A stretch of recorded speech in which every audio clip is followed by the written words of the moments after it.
J'avais l'habitude d'aller me balader et on a perdu tout ça, quoi. On peut pas, c'est moche maintenant.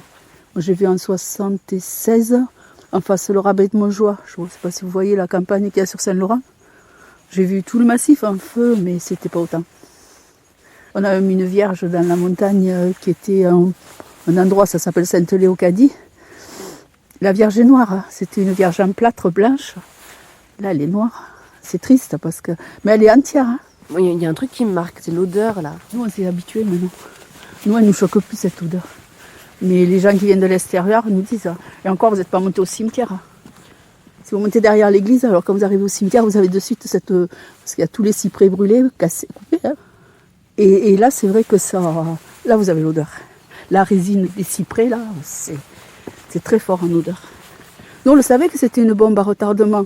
Moi, je me suis opposée à ceux qui mettaient des pins, l'ONF, à l'époque. Hein. J'étais au conseil municipal, je me suis opposée. J'ai dit, mettez-nous des amandiers, mettez-nous des chênes verts, mettez-nous tout ce que vous voulez, des figuiers. Ça n'a pas trop besoin d'eau, les figuiers. Mais non, ils nous ont mis des pins. Et ça a fait une bombe. Hein. Faut aller voir le jour où ça a pris feu, je vous assure, c'était traumatisant. Hein. Moi, j'étais en face de ma fenêtre, c'était traumatisant. Puis là, avec la sécheresse qu'on avait eue, hein, on n'avait plus... la source, là, elle n'avait pas coulé depuis 5 ans. Mais moi, qui suis native d'ici, c'était impressionnant, quoi. Et là, elle recoule? Ah oui, là, on a eu de la pluie. Hein. C'est pour ça que tout va repartir, la nature, elle va repartir, parce qu'on a eu de l'eau.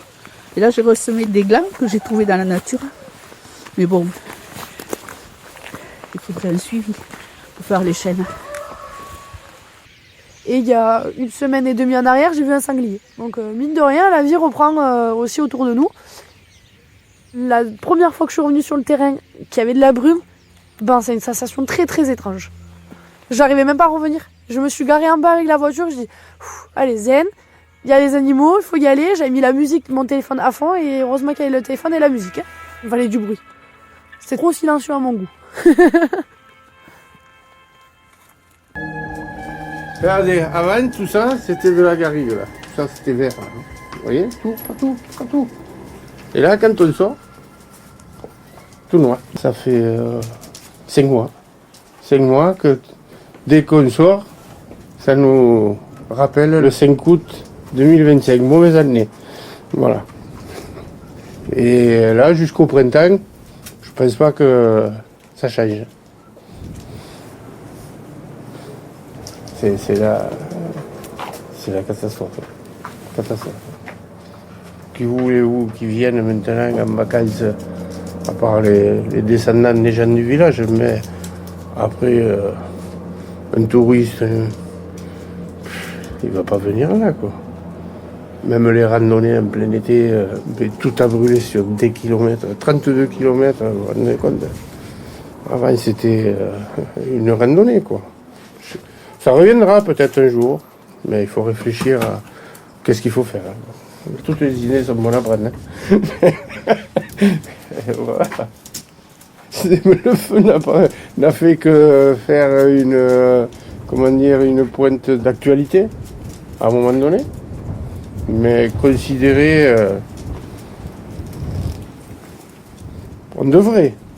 Mais il y a un sentiment non pas de mépris, mais dans ce monde urbain moderne où il faut être à la pointe, les start-up, Internet, le numérique, enfin je sais pas, des trucs comme ça, eux ils osent tout. Et d'ailleurs je vous disais par rapport, si le feu est parti pour faire de l'argent, ça montre quand même un irrespect total de la nature et des gens, quoi. Oui. Il s'en est beaucoup parlé. C'est bizarre quand même, comme feu comme ça, où il est parti, le jour où il est parti. On sait qu'il y a un projet photovoltaïque depuis longtemps. On sait qu'il y a des opposants. Mais il est clair que ce projet, si on avait voulu le booster en mettant le feu dans le coin, là où est parti le feu, c'est le meilleur endroit pour le faire. C'est une question à poser. Ce qui est important, c'est l'état de la végétation, de toucher la végétation. Le fait de toucher la végétation, si la végétation est craquante, c'est qu'elle va être plus réactive au feu. C'est pour ça qu'on leur demande justement de toucher la végétation.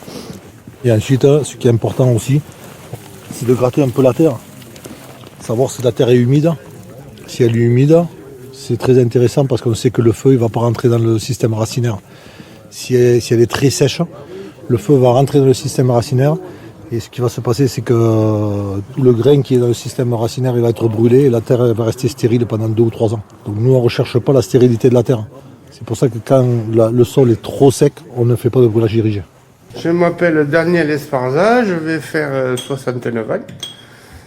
J'ai été militaire et ensuite je suis revenu habiter à Saint-Laurent-de-la-Cabreuse où j'ai pris la succession de mon père en tant que viticulteur. Et j'ai exercé également pendant 13 ans la fonction d'élu et en particulier maire de la commune. Donc je connais pas mal l'histoire du pays. Voilà. Donc ça c'est le recensement des chevaux juste avant la guerre. Ça c'est les lavandières. Parce que le pont était tombé en 1933, donc c'était un pont neuf. Voilà la garrigue comment elle était. Il y avait le garric. En occitan c'est le chêne kermès. C'était tout pelé. Mais alors à cette époque-là, il y avait des troupeaux, ils mangeaient les pousses, donc ça limitait Puis il n'y avait pas le pain d'Alep.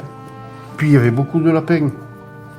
Le lapin aussi, et puis les troupeaux, avec le suin des moutons. Bringuier, le vieux Bringuier, me disait que quand il coupait, quand le mouton mangeait un brin d'une plante, le suin faisait un peu, pas désherbant, mais disons, il stoppait la végétation pendant quelques temps. Et donc, de ce fait, la garrigue, elle poussait pas, elle n'était pas exubérante, quoi. Oui. L'hiver, tous les gens à la vigne, ils brûlaient tous les ruisseaux, tout était brûlé partout, quoi. Et c'était de petits feux, et ils les contrôlaient, quoi. Non seulement parce qu'il faisait beaucoup plus froid, et ensuite, ils nettoyaient, quoi. Et après, ça permettait la repousse de l'herbe pour les bêtes. Parce que tout le monde avait... ça, c'est le troupeau du village. Tout le monde avait des chèvres ou quelques trucs, et ils le donnaient à un berger du village, qui regroupait tout le truc. Voilà. Oh, je crois que... déjà, la disparition de l'élevage, le dernier troupeau, c'est Bringuier qui l'a eu. C'était dans les années 60-70. Voilà. Quand il y a eu le développement de la vigne, de la monoculture, ça a arrêté tout le reste. C'est pas si vieux que ça, les vignes. Oui, il y a 50 ans. Ouais. Et puis il y a eu la modernisation. Il y a eu l'avènement des tracteurs. Donc ça a permis d'exploiter beaucoup plus de vignes, avec plus de facilité, des engrais chimiques et tout, de faire du rendement. Donc ça a complètement bouleversé le travail et l'économie.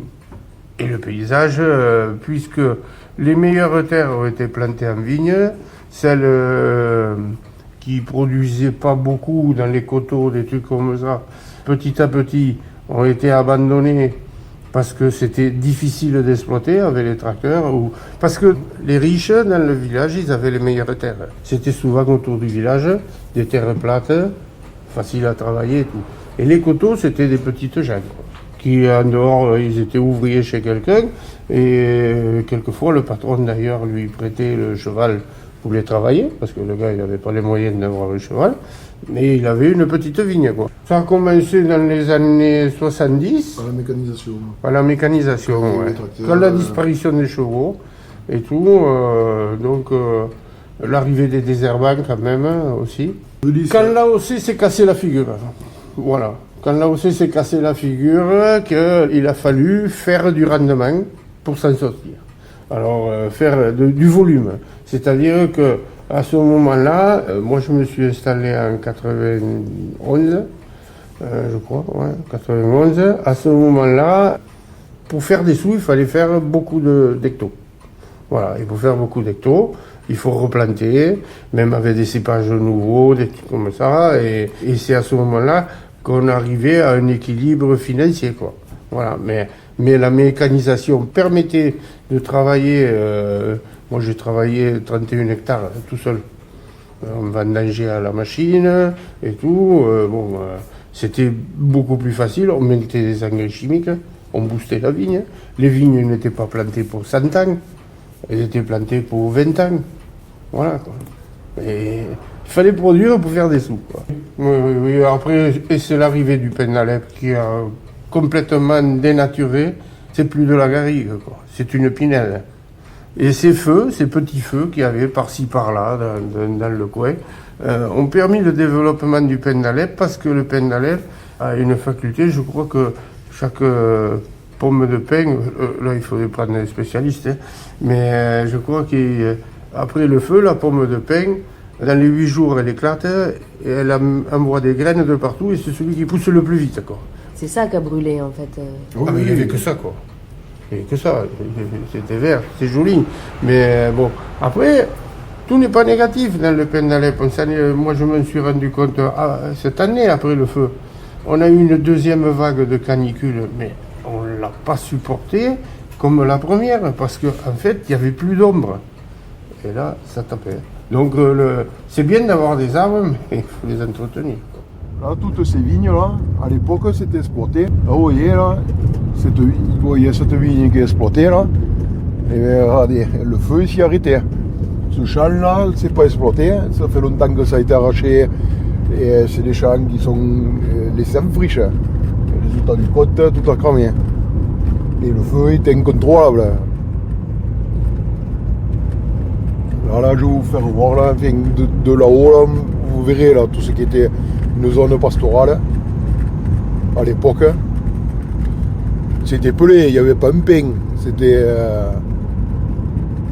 Vous voyez, tous ces champs-là, tout ça, ça a brûlé parce que c'était vigne, tout ça. Tout ça, c'était vigne. Hein. Là, il n'y avait pas un endroit où il n'y avait pas une souche. Les Haïtiens, ils plantaient sur les murailles, tout ça, pour avoir le maximum de pieds à l'hectare, pour faire le plus de raisins.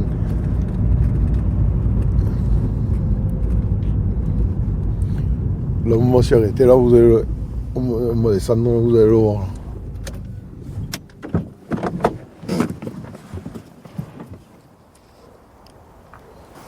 Alors, moi, j'ai perdu déjà toute mon exploitation viticole.